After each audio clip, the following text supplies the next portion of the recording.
সরকার দ্রুতই রাষ্ট্রদ্রোহী ও সন্ত্রাসীদের বিরুদ্ধে যথাযথ ব্যবস্থা নিশ্চিত করবে বলে জানিয়েছেন উপদেষ্টা মাহফুজ আলম। মঙ্গলবার বিকেল 5:30টায় নিজের ভেরিফাইড ফেসবুক অ্যাকাউন্টে দেওয়া বিবৃতিতে একথা জানান তিনি। বিবৃতিতে গণ অভ্যুত্থান ও দেশের সার্বভৌমত্ব রক্ষায় সবাইকে এক থাকার আহ্বান জানান তিনি। এছাড়া সব ধরনের উস্কানিতে শান্ত থাকার অনুরোধও করেন উপদেষ্টা।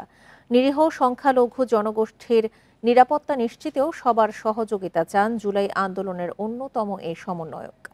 কয়েকদিন ধরে রাজধানী সহ সারা দেশে অস্থিরতার প্রেক্ষিতে মাহফুজ আলমের এই বক্তব্য আসে।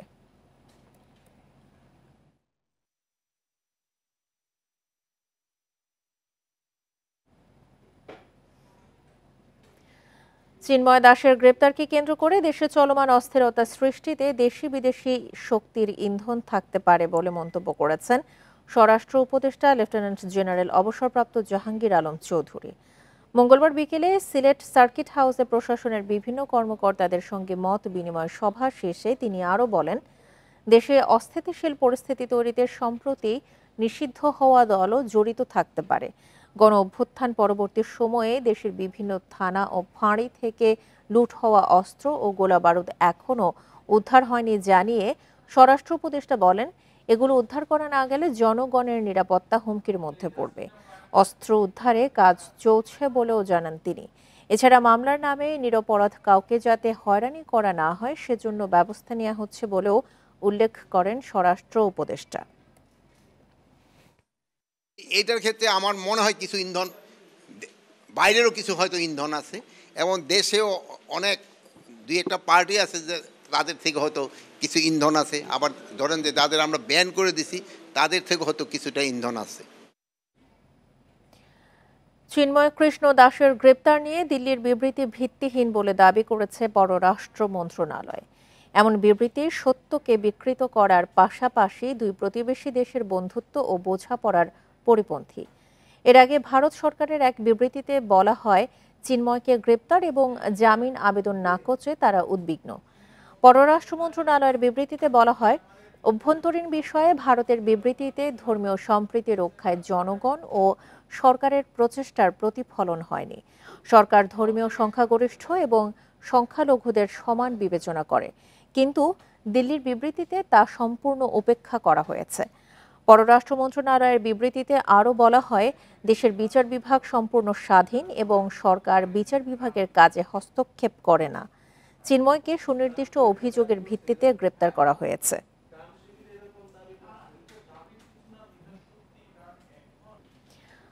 রাজধানী সহ সারা দেশে স্বৈরাচারের দোসররা অস্থিরতা তৈরি করছে বলে মন্তব্য করেছেন বিএনপির ভারপ্রাপ্ত চেয়ারম্যান তারেক রহমান। এ বিষয়ে সবাইকে সতর্ক থাকার আহ্বান জানিয়েছেন তিনি। মঙ্গলবার বিকেলে সিলেটে এক প্রশিক্ষণ কর্মশালায় ভার্চুয়ালি যুক্ত হয়ে তিনি এসব কথা বলেন।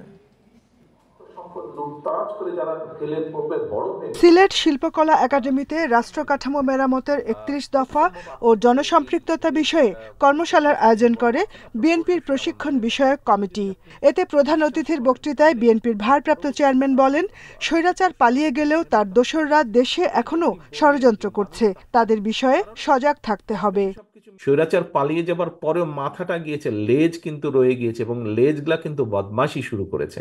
গত 2 দিনের বিভিন্ন পত্রপত্রিকাগুলো আপনারা দেখেন, ঢাকা শহর সহ বিভিন্ন জায়গার আপনারা নিউজগুলো দেখেন। এটা বোঝার জন্য কোনো খুব বুদ্ধিমানের হওয়ার প্রয়োজন নেই। স্বাভাবিকভাবেই আপনারা নিউজগুলো পড়লে, একটা পত্রিকা পড়লে আপনারা বুঝতে পারবেন কোথায় জানি কিছু একটা হচ্ছে। কাজেই যারা ষড়যন্ত্র করছে তারা কিন্তু বসে নেই। এদিকে বিকেলে রাজধানীর গুলশানের এক হোটেলে বিএনপির ভারপ্রাপ্ত চেয়ারম্যান তারেক রহমানকে নিয়ে লেখা বইয়ের প্রকাশনী অনুষ্ঠানে গণমাধ্যমের ওপর হামলার নিন্দা জানান বিএনপি মহাসচিব। তিনি বলেন, অন্তর্বর্তী সরকার ব্যর্থ হলে দেশও ব্যর্থ হবে। দুর্ভাগ্যক্রমে আজকে একটা ভয়াবহ কাজ শুরু হয়েছে, যেটা হচ্ছে সংবাদপত্রের উপরে আঘাত। কিছু সংখ্যক হটকারী, কিছু সংখ্যক উস্কানিদাতা তারা বিভিন্নভাবে এই সংবাদপত্রের স্বাধীনতাকে বিঘ্নিত করবার চেষ্টা করছেন। এই ভয়াবহ আত্মহননের কাছ থেকে সরে আসুন। গণতন্ত্রকামী সবাইকে বিভেদ ভুলে ধৈর্য ধরার আহ্বান জানিয়ে ষড়যন্ত্র মোকাবেলায় সতর্ক থাকার তাগিদ দেন বিএনপির মহাসচিব। পেছনে থেকে তারা এই দেশকে আবার অস্থির করে তুলছে। Jahanara Parvin, Independent News, Dhaka. অভ্যুত্থান পরবর্তী সময় থেকে শুরু হওয়া সংঘাত, অস্থিরতা ও আন্দোলনের মিত্রদের বিভক্তির দায় সরকার এড়াতে পারে না বলে মন্তব্য করেছেন এবি পার্টি। শান্তি প্রতিষ্ঠায় ছাত্র জনতার আন্দোলনের অংশীজনদের নিয়ে গণ অভ্যুত্থান সনদ তৈরির আহ্বান জানিয়েছেন দলটির নেতাকর্মীরা। মঙ্গলবার বিকেলে ঢাকা রিপোর্টার্স ইউনিটিতে এক সংবাদ সম্মেলনে একথা জানান সংগঠনের সদস্য সচিব মুজিবুর রহমান মঞ্জু। দলটি বলছে, ডক্টর ইউনূস যে সমর্থন পেয়েছেন বিশ্বে আর কোনো শাসক তা পাননি। তিনি শান্তি প্রতিষ্ঠায় ব্যর্থ হলে তার নোবেল পুরস্কারও প্রশ্নবিদ্ধ হবে। নানা দাবিতে বিভিন্ন সময়ে সড়ক অবরোধ ও ভাঙচুরের ঘটনার পেছনে গোয়েন্দা সংস্থার দুর্বলতা রয়েছে বলেও অভিযোগ এবি পার্টির। আওয়ামী লীগ ও ছাত্রলীগের রাজনীতির অধিকার বিচারের মাধ্যমে ফয়সালা হওয়া উচিত বলেও মন্তব্য দলটির। সবাই মিলে একটা গণ অভ্যুত্থান সনদ তৈরি করা দরকার, কারণ এইভাবে আমরা যাতে একে অপরের বিরুদ্ধে না লাগি, সেই সনদের প্রয়োজন এটা লেখা থাকবে যে আমরা কেউ কারো বিরুদ্ধে মারামারিতে লিপ্ত হব না। সেই সনদে লেখা থাকবে আমরা যচ্ছেতায় কারো বিরুদ্ধে মামলা করব না। আমরা দেখেছি নিজের দলের লোকের বিরুদ্ধে মামলা করেছেন কোথাও কোথাও। র‍্যাব ১০-এর কর্মকর্তা মহিউদ্দিন ফারুকের নির্দেশে হয়েছে গুম বাণিজ্য। ২০১৮ সালে চরম নির্যাতন চালিয়ে বিরোধী মতকে দমন করেছেন তিনি। গুম বিরোধী আইন করে পুলিশের এই সাবেক কর্মকর্তার সর্বোচ্চ শাস্তি চান ভুক্তভোগীরা। মঙ্গলবার জাতীয় প্রেস ক্লাবের সংবাদ সম্মেলনে এই দাবি জানান তারা। 2018 আগস্ট ও অক্টোবরে 2 দফা বিএনপি নেতা রাজন ব্যাপারীকে গুম করে র‍্যাব। তার অপরাধ ছিল রাজবন্দির জবানবন্দি নামে একটি বই লেখা ও অনলাইনে আওয়ামী লীগ সরকারের সমালোচনা করা। রাজন জানান, র‍্যাব 10-এর কর্মকর্তা মহিউদ্দিন ফারুকের সরাসরি নির্দেশে চলে অমানবিক নির্যাতন। তার বিরুদ্ধে করা হয় 8টি মামলা।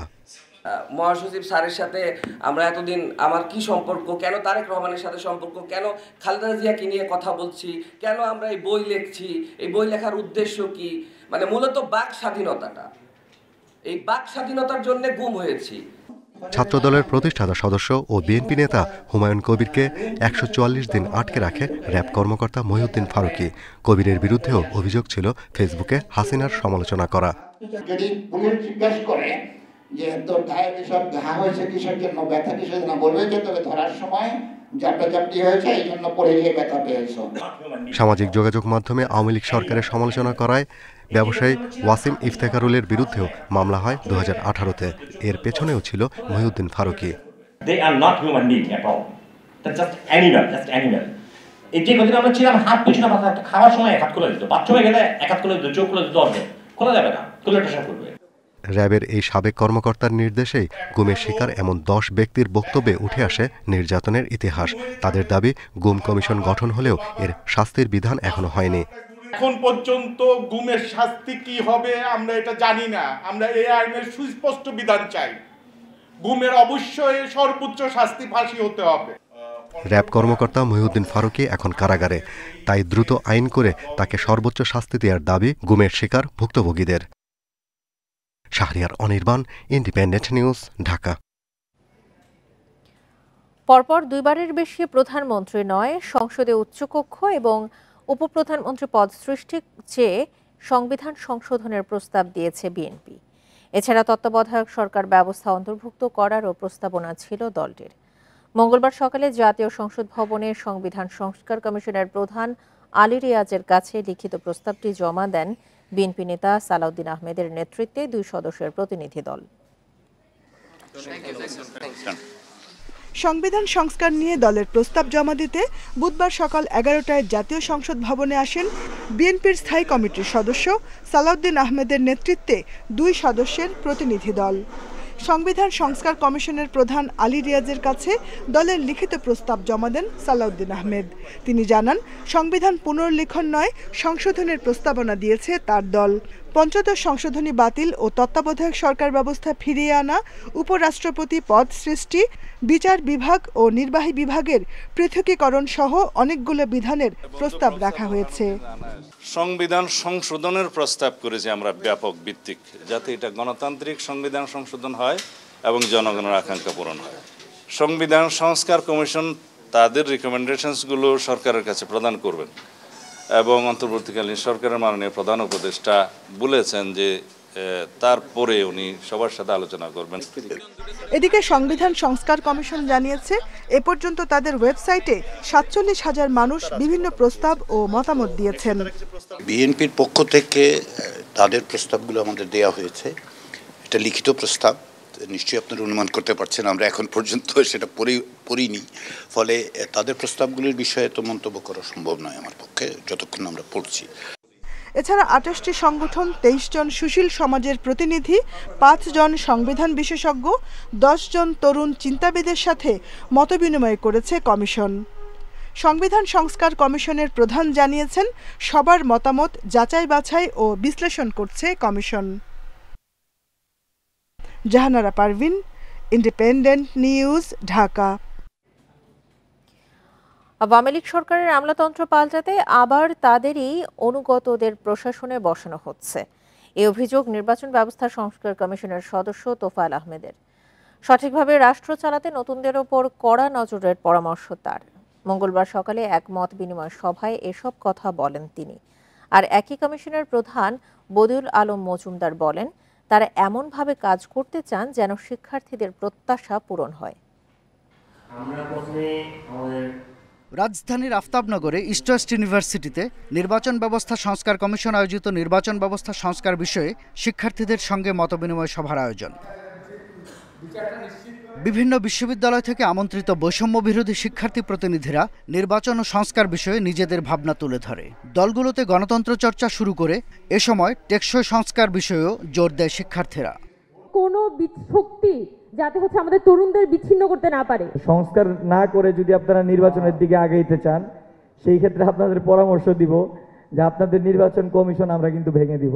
সচিবগুলো এখনো রয়ে গেছে, যত প্রকারে যে প্রশাসনে যে কাজ করছে না, এগুলো আমরা সমস্যা দেখতেছি। নিজের বক্তব্যে নির্বাচন ব্যবস্থা সংস্কার কমিশনের প্রধান বদিউল আলম মজুমদার সততার সঙ্গে দায়িত্ব পালনের অঙ্গীকার করেন। তোমরা এই প্রত্যয় দেখিয়েছো, আমরাও তোমাদের সাথে আছি, এই অঙ্গীকার আমি আমার পক্ষ থেকে এবং আমার সহকর্মীদের পক্ষ থেকে এই অঙ্গীকার করছি। নির্বাচন ব্যবস্থা সংস্কার কমিশনের সদস্য তোফায়েল আহমেদ বলেন, গণতন্ত্র প্রতিষ্ঠায় নির্বাচন অন্যতম শর্ত, এটা অবশ্যই পূরণ করতে হবে। তবে আরও অনেক গণতান্ত্রিক উপাদান আছে, অব্যাহত রাখতে হবে সে বিষয়গুলোর চর্চা। যেমন একটা বলা হচ্ছে সবসময় আগের শাসকের বিউরোক্রেসি, এটা হয়তো কথা হিসেবে ঠিক আছে, কিন্তু এখানেও কিন্তু আবার পরিবর্তন করতে গিয়ে কিন্তু অন্য জিনিস আসতেছে। যেমন তার আগের গভর্নমেন্টের খুব খাস লোক ছিল, উনি বলছেন আমি বঞ্চিত লাঞ্ছিত হিসেবে এখন আসবো। উনি এসে কি এই গণতান্ত্রিক চেতনাকে ধারণ করছেন, নাকি উনি আবার এসে নতুন বোতলে পুরানো মদটা ঢালছেন? তোফায়েল আহমেদ বলেন, সবার মাঝে ভালো ও মন্দ এ দুটি প্রবণতা আছে। খেয়াল রাখতে হবে মন্দ প্রবণতা যেন কোনোভাবেই শক্তিশালী না হয়ে যায়, তবেই সুন্দর দেশ গড়া সম্ভব। অনেক সত্তা আছে, তার মধ্যে দুটো প্রধান সত্তা আছে, একটা ভালো মানসিক সত্তা আর একটা খারাপ মানসিক সত্তা, দুটোই কিন্তু পাশাপাশি বিরাজ করে। শাহাদাত স্বপন, ইন্ডিপেন্ডেন্ট নিউজ, ঢাকা। অবশেষে অস্ত্র পেতে যাচ্ছে মাদকদ্রব্য নিয়ন্ত্রণ অধিদপ্তর। সেনাবাহিনীর মাধ্যমে কেনা হবে এই অস্ত্র, দেয়া হবে 4টি পদের কর্মকর্তাদের। প্রথম পর্যায়ে 579 জনের জন্য চাহিদা দেওয়া হয়েছে। নীতিমালায় বলা হয়েছে, টার্গেট করে 1 রাউন্ডের বেশি গুলি ব্যবহার করতে পারবেন না কোনো সদস্য। মাদক বিরোধী অভিযান পরিচালনায় 2011 সাল থেকেই আনুষ্ঠানিকভাবে অস্ত্র পাওয়ার দাবি জানিয়ে আসছে মাদকদ্রব্য নিয়ন্ত্রণ অধিদপ্তর। গেল 24 নভেম্বর অধিদপ্তরের অস্ত্র সংগ্রহ ও ব্যবহার নীতিমালা অনুমোদন দিয়েছে স্বরাষ্ট্র মন্ত্রণালয়। এর ফলে অধিদপ্তরের জন্য কেনা হবে 9 মিলিমিটার সেমি অটোমেটিক T54 পিস্তল। মাঠ পর্যায়ে কর্মরত উপপরিচালক, সহকারী পরিচালক, পরিদর্শক ও উপপরিদর্শক পদের কর্মকর্তারা পাবেন এসব অস্ত্র। নীতিমালায় বলা হয়েছে, অভিযানে আসামি গ্রেপ্তার কিংবা আলামত উদ্ধারের সময় আত্মরক্ষার স্বার্থে ঘটনাস্থলে উপস্থিত জ্যেষ্ঠ কর্মকর্তারা অস্ত্র ব্যবহারের বিষয়ে সিদ্ধান্ত নেবেন। প্রথমে ফাঁকা গুলি করতে হবে, প্রয়োজনে গায়ে গুলি করলেও 1 রাউন্ডের বেশি নয়। আমরা অস্ত্র ছাড়াই অনেক সময় অবৈধ অস্ত্রধারী মাদক ব্যবসায়ীদের বিরুদ্ধে আমরা তাদের মুখোমুখি হই, তাদের বিরুদ্ধে অভিযান পরিচালনা করি। অনেক সময় আমাদের অনেক কর্মকর্তা কর্মচারী তারা আহত হয়েছেন। মাদকদ্রব্য নিয়ন্ত্রণ অধিদপ্তরকে সশস্ত্র করার মাধ্যমে তাদের কাজে আরও গতি বাড়বে বলে বিশ্বাস কর্মকর্তাদের। অন্যান্য যে আইন শৃঙ্খলা বাহিনী রয়েছে তাদের উদ্বেগের জায়গায় মাদক একটি বড় বিষয় ছিল। সেখানে মাদকদ্রব্য নিয়ন্ত্রণ অধিদপ্তর তার অভিযান পরিচালনা করার ক্ষেত্রে এই অস্ত্র প্রদানের মাধ্যমে আরও বেশি গাঠনিকভাবে এবং কৌশলগতভাবে নিজেদের অবস্থানকে পুনর্ব্যক্ত করে মাদক বিরোধী অভিযান কঠোর থেকে কঠোরতর করার সুযোগ তৈরি হবে। সেনাবাহিনীর মাধ্যমে এসব অস্ত্র কেনা হবে, সংরক্ষণ করা যাবে নিকটস্থ থানা বা পুলিশ লাইনসে। Khaled Raihan, Independent News, Dhaka. নভেম্বরেও বাড়ছে ডেঙ্গুতে আক্রান্তের সংখ্যা। চলতি মাসে প্রথম ২৬ দিনেই মারা গেছেন ১৫৬ জন, যা এক মাসে সর্বোচ্চ। মশক নিধনে স্থানীয় সরকারের ব্যর্থতা দেখছেন চিকিৎসকরা। রোগীর জটিলতা ও মৃত্যু এড়াতে উপসর্গ দেখলেই দ্রুত চিকিৎসা নেওয়ার পরামর্শ তাদের। মুগদা জেনারেল হাসপাতালের ১১ তলা ডেঙ্গু ওয়ার্ড, সেখানে চিকিৎসা নিচ্ছেন নারায়ণগঞ্জের ক্ষুদ্র ব্যবসায়ী আলামিন। ৯ দিন আগে জ্বর আসে তার। চিকিৎসা নেন স্থানীয় হাসপাতালে। ১ সপ্তাহ চিকিৎসার পরেও অবস্থার অবনতি হওয়ায় রবিবার ভর্তি হন মুগদা হাসপাতালে। স্থানীয় হাসপাতালে যে চিকিৎসা নিতেছে, যে চিকিৎসা বললো যে আপনি অন্তরন্ত পরীক্ষা করে নিন আপনার শারীরিক অবস্থাটা। হাসপাতাল কর্তৃপক্ষ বলছেন, জেলা উপজেলা পর্যায়ের রোগীরা ডেঙ্গুর উপসর্গ থাকলেও সঠিক সময়ে চিকিৎসা নেন না, এতে বাড়ে জটিলতা। আমার উপদেশ হলো, প্রথমেই যাদের একদিনের জ্বর হয়েছে দয়া করে তারা হেলথ কমপ্লেক্স পর্যন্ত আসেন, তারা দোকানে গিয়ে চিকিৎসা নিয়েন না। প্রচুর পরিমাণে ফ্লুইড জাতীয় খাবার খান, কিন্তু এমন খাবার খেয়েন না যে খাবারগুলো অ্যাসিডিটি বাড়ায়। নভেম্বর মাসে সাধারণত কমে আসে ডেঙ্গু, ব্যতিক্রম এই বছর। এখনও ডেঙ্গু আক্রান্তের সংখ্যা না কমায় সিটি কর্পোরেশনের ব্যর্থতা দেখছেন চিকিৎসকরা। জেলা উপজেলায়ও মশা মারার কাজে গতি নেই। সিটি কর্পোরেশনগুলো অ্যাক্টিভ না, আমরা এফোর্ট দিচ্ছি না বলে মশার পরিমাণ কিন্তু আগের মতোই আছে, এবং কোনো কোনো জায়গায় মশার পরিমাণ অনেক বেড়ে গেছে আগের তুলনায়। আমরা যদি মশা মারার দিকে একটু এফোর্ট দিই তাহলে রোগী হয় না। কোনো জায়গায় যাতে আমার বাড়ির আশেপাশে পানি জমতে না পারে সেটা দায়িত্ব আমার নেওয়া। দ্বিতীয় হলো যে সমস্ত টব অথবা টায়ার, ময়লা আবর্জনা যা আছে সেগুলো সরিয়ে দেওয়া। দ্বিতীয় হলো যে এটা মশা যাতে আমাকে না কামড়ায় তার জন্য আমাকে ব্যবস্থা।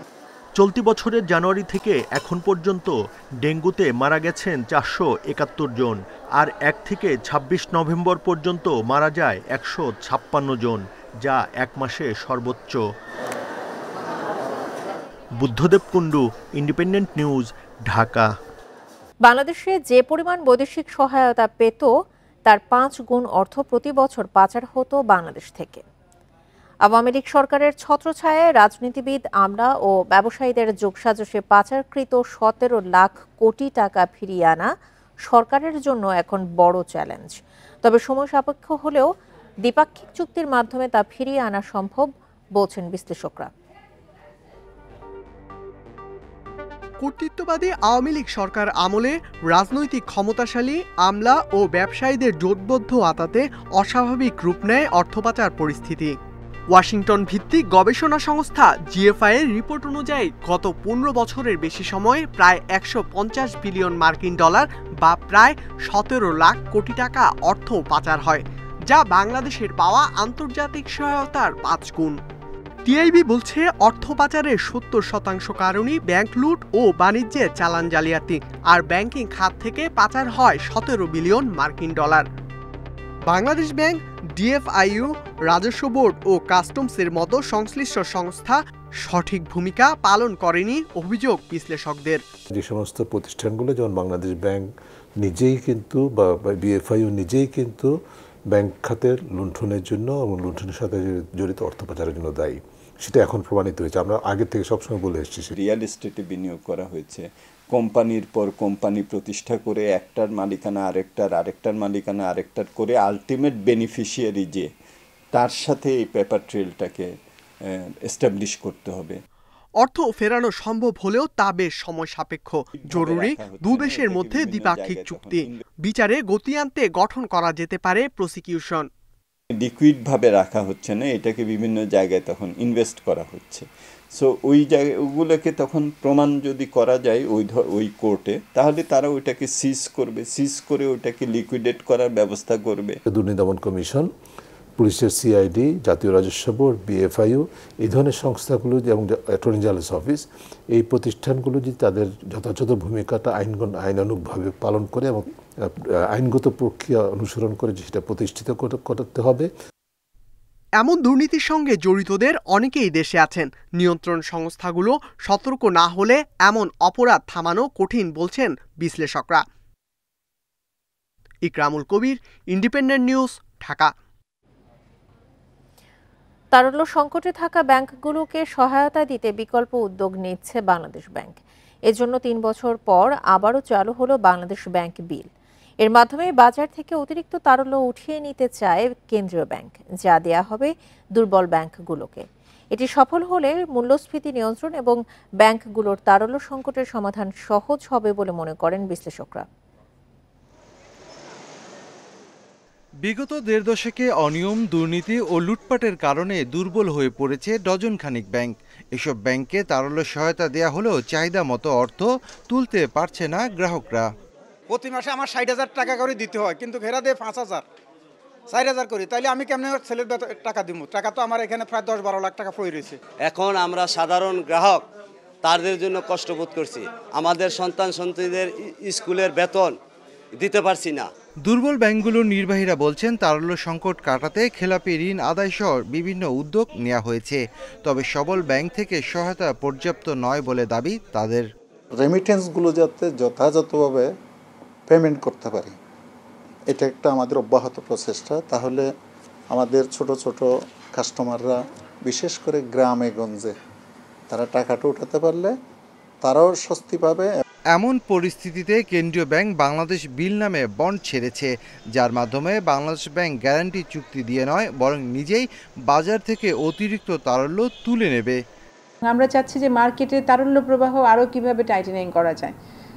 আমরা কিছুদিন আগে অ্যাসিওর্ড রিপো নামে একটা প্রোডাক্ট চালু করেছি, তাতে করে কিছু তারল্য মার্কেটে দেখা যাচ্ছে যে বৃদ্ধি পেয়েছে। তো এটাকে আসলে এই সংকোচনমূলক মুদ্রানীতির অংশ হিসেবে আমরা বাংলাদেশ ব্যাংক বিল এটা নিলাম করার জন্য পদক্ষেপ গ্রহণ করেছি। বিশ্লেষকরা বলছেন নতুন এই কৌশল কার্যকর হলে কিছুটা ঘুরে দাঁড়িয়ে আস্থা ফিরবে দুর্বল ব্যাংকগুলোতে। বাংলাদেশ ব্যাংকের একটা অল্টারনেটিভ, আমার মনে হয় একটা অল্টারনেটিভ সোর্স বের করেছে, যে সে এই সারপ্লাস লিকুইডিটিগুলো এই সবল ব্যাংকগুলোর কাছ থেকে কিনে নেবে, কিনে ওইটা আবার দুর্বল ব্যাংকগুলোর কাছে বিক্রি করবে। শুধু সহায়তা দিয়ে নয়, ব্যাংকগুলোর সুশাসন ফিরিয়ে আনতে স্বচ্ছতা ও জবাবদিহিতা নিশ্চিতের তাগিদ দেন বিশ্লেষকরা। Shafil Alam Sujon, Independent News, Dhaka. মাত্র 7 বছরে দ্বিগুণ সম্পত্তির মালিক হয়েছেন যশোরের ঝিকরগাছার কথিত মুক্তিযোদ্ধা মকবুল হোসেন। মুক্তিযোদ্ধা কোটায় ছেলে ফখরুল হাসান এএসপি হওয়ার পরই আঙ্গুল ফুলে কলাগাছ হয়ে ওঠে পরিবারটি। এলাকাবাসী ও ভুক্তভোগীদের অভিযোগ, আওয়ামী লীগের প্রভাব খাটিয়ে এবং ছেলের সহযোগিতায় নির্যাতন নিপীড়ন করে এসব সম্পদের মালিক তারা। 2017 সালের আগে কথিত মুক্তিযোদ্ধা মকবুল হোসেনের পৈতৃক ভিটায় একতলা বিশিষ্ট একটি বাড়ি এবং সব মিলে জমি ছিল 7 বিঘা। 37তম বিসিএসে তার ছোট ছেলে ফখরুল হাসান পুলিশ ক্যাডার হওয়ার পর বদলে যেতে থাকে ওই পরিবারের রূপ। স্থানীয়দের অভিযোগ, ছেলে পুলিশ কর্মকর্তা হওয়ার পর বেপরোয়া হয়ে ওঠে মকবুলের পরিবার। আর বড় ছেলে ইকবাল হোসেন যশোর জেলা শ্রমিক লীগের সহসভাপতি এবং সাবেক সিবিএ নেতা হওয়ায় এলাকায় একক আধিপত্য তাদের। গত 7 বছরে ডুপ্লেক্স বাড়ি সহ গ্রাম ও শহরে 4টি বহুতল ভবন, একটি গুদাম বানিয়েছেন এএসপি ফখরুল হাসান। কিনেছেন 10 বিঘা জমি। দুদকের নজর এড়াতে সবকিছুই করেছেন মায়ের নামে। যেখানে তার বাড়ি সেখানেই প্রায় 3টা স্থাপনা হয়েছে, আর কাশীপুরে 2টা অলরেডি, একটি গোডাউন যেটা এবং বাড়ি সহ যেটা দখলকৃত বলা যায়। নাবারণে জমি আছে কিনেছে, তারপরে আপনার ওই বাগড়া আছে রাজগঞ্জে কিনেছে। এসব সম্পত্তি দখলে এলাকায় নিজস্ব বাহিনী গড়ে তোলেন ফখরুল ও তার ভাই ইকবাল। কেউ বাধা দিলে হতো নির্যাতন ও মিথ্যা মামলা। আমার গাছ ছিল হানে, সব ভাঙচুর করে এই বিল্ডিং করিয়েছে। এই ব্যবসা প্রতিষ্ঠানটা লিখে নেছে আমার স্বামীর করা ব্যবসা প্রতিষ্ঠান, মাঠে কিছু কৃষি জমি আছে ওটুকু লিখে নেছে। ওর জন্যই আমার স্বামী মারা গেছে। টেনশন করে করে। ইতিমধ্যে এসব অনিয়মের লিখিত অভিযোগ করেছেন ভুক্তভোগীরা। আইন অনুযায়ী ব্যবস্থা নেওয়ার কথা জানিয়েছেন জেলা প্রশাসক। আমাদের কাছে যদি কোনো অভিযোগ থাকে, আমি যেহেতু নতুন আসছি খোঁজ নিয়ে দেখব, আমাদের কাছেও কেউ যদি অভিযোগ থাকে তাহলে আমরা সেই অভিযোগটা তার ঊর্ধ্বতন কর্তৃপক্ষ বরাবর আমরা পাঠিয়ে দেব। 2017 সালে সাক্ষীর অভাবে মুক্তিযোদ্ধা তালিকা থেকে বাদ পড়েন মকবুল হোসেন। তবে যাচাই বাছাইতে উপস্থিত না থেকেও ছেলেদের তৎপরতায় তালিকায় অন্তর্ভুক্ত হন তিনি। Independent news. ভূমি অধিগ্রহণ জটিলতা শেষ না করেই উদ্বোধন করা হয় কুমিল্লা নোয়াখালী মহাসড়ক। মাত্র 8 কিলোমিটার সড়কের জমি অধিগ্রহণ না হওয়ায় 59 কিলোমিটার মহাসড়কের 4 লেনের সুফল পাচ্ছেন না চালক ও যাত্রীরা। যানজটে পোহাতে হচ্ছে ভোগান্তি। সড়ক বিভাগ ও জেলা প্রশাসন বলছে সংকট কাটাতে ব্যবস্থা নেওয়া হচ্ছে। নোয়াখালী, চাঁদপুর, লক্ষ্মীপুর সহ কুমিল্লার দক্ষিণাঞ্চলের সঙ্গে অন্যান্য এলাকার যোগাযোগ ব্যবস্থা সহজ করতে 2018 সালে 2170 কোটি টাকা ব্যয় শুরু হয় কুমিল্লা নোয়াখালী মহাসড়কের 4 লেন প্রকল্পের কাজ। মেয়াদ ও অর্থ দুবার বাড়িয়ে 2023 সালের জুনে প্রকল্পটি শেষ করা হয়। তবে 59 কিলোমিটার প্রকল্পের মধ্যে 8 কিলোমিটার সড়কের 4 লেন বাস্তবায়ন না করে সেটি উদ্বোধন হয় আওয়ামী লীগ সরকারের আমলে। সড়কের 3টি স্থানের কিছু অংশের ভূমি অধিগ্রহণ নিয়ে মামলা ও নানা জটিলতায় দীর্ঘ সময় ঝুলে থাকার পর অসম্পূর্ণভাবে শেষ করা হয় প্রকল্পটি। সেই 8 কিলোমিটার এখন চালক ও যাত্রীদের চরম দুর্ভোগের কারণ হয়ে দাঁড়িয়েছে। ওনারা এই রাস্তাটাকে অন্যদিকে ঘোরানোর জন্য চেষ্টা করছিল, কিন্তু পারে নাই, এই জন্য আমাদের এই কাজটা বন্ধ হয়ে গেছে। 8 কিলোমিটার মতন মানে 2 লাইন হয়ে রয়েছে, 4 লাইন হয় নাই। এই 2 লাইনের কারণে প্রচণ্ড জ্যাম থাকে। যদি বাগমারা মাঝখানে বাজারটা পর্যন্ত জাম সমস্যারা, এখানে সবসময় মানুষের জামে কষ্টের মধ্যে ভোগ করতেছে। মন্ত্রণালয় থেকে ভূমি অধিগ্রহণের অর্থ বরাদ্দ হয়েছে জানিয়ে জটিলতা নিরসন হলে কাজ শুরু হবে জানিয়েছে সড়ক বিভাগ। অ্যাকুইজিশন হবে হলো প্রত্যাশী সংস্থার নামে, যেহেতু আমাদের ওই কেজের এগেনস্টে 77 কোটি টাকা জমা দেওয়া আছে এবং আমাদের সড়ক ও জনপথ অধিদপ্তরের আরও বেশ কয়েকটি প্রকল্প চলমান আছে। আশা করতেছি এটা একটা ভূমি মন্ত্রণালয় অচিরেই এটা অনুমোদন দিবেন। অনুমোদন দিলে আমরা প্রক্রিয়াটা শুরু করব। কুমিল্লা নোয়াখালী মহাসড়কের ভূমি অধিগ্রহণের অসম্পূর্ণ কাজ শেষ করার চেষ্টা চলছে জানিয়েছে জেলা প্রশাসন। ভূমি মন্ত্রণালয়ে 6-1 অনুমোদনের জন্য ফাইলটি প্রক্রিয়াধীন আছে। আমরা আশা করছি খুব দ্রুত অনুমোদনের প্রক্রিয়া সম্পন্ন হলে টাকা রেডি করা আছে, আমরা অধিগ্রহণ শেষ করে রাস্তার কাজটি শেষ করতে পারব। সব জটিলতা নিরসনে দ্রুত ব্যবস্থা নেওয়ার দাবি ওই অঞ্চলের মানুষের। Independent news.